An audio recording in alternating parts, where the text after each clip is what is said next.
OHA Smart Kids, we will make it smart. Episode 4, How to Organize Data.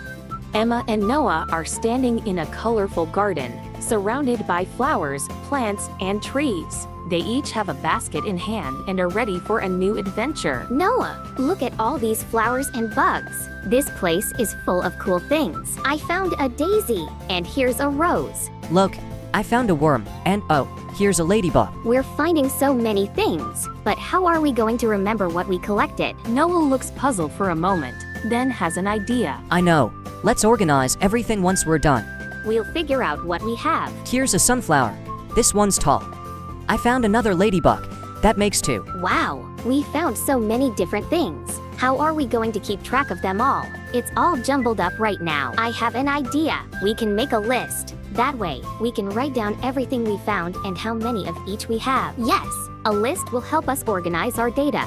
Let's start by listing all the flowers. Okay, we have 6 flowers, 3 daisies, 2 tulips, and 1 rose. For insects, we have 4 ladybugs, 2 worms, and 1 beetle. That's 7 insects in total. This list is already looking great, but there's so much stuff. It's still kind of hard to see everything at once. Yeah, the list is helpful. But it's all still mixed together. We need something better. Our table's getting full. Should we add a new section or stick with what we have? What would you do? Expand the table or start a new one? I've got it. Let's make a table instead of a list. A table? You mean like the kind we eat at? Not that kind of table. I mean a table that helps organize data. It'll have rows and columns. So we can see everything clearly. Yes, a data table. That makes so much more sense. Let's do it. We'll have 1 column for the item and 1 for how many we found. Great idea. Let's line them up. Let's start with the flowers. Right, flowers in the first row, and next to it.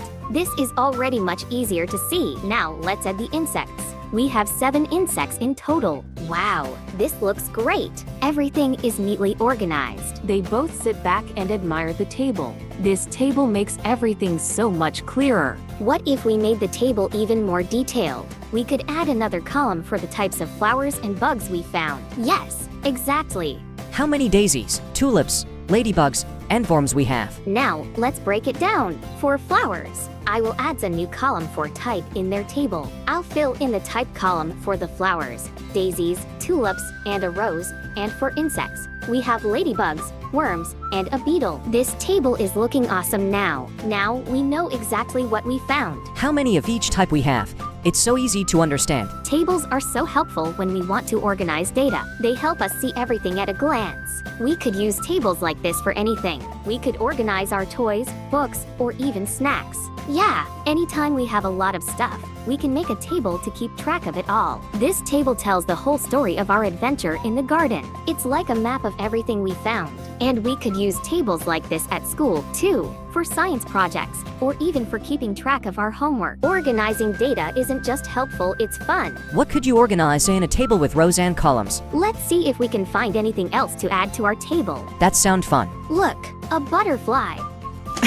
Maybe we should add butterflies to our table too. It's so fast, I can't catch it. Phew, that was fun, but let's get back to organizing. We only saw 1 butterfly, so I'll write 1 next to it. It's amazing how much easier it is to understand everything once it's organized. Yeah, organizing data makes everything clearer. I feel like a data scientist. Let's head home. I think we've done enough data organizing for one day. But we'll definitely use this table idea again. It's so helpful. Organizing data is awesome. What else could you organize next time? Thanks for watching.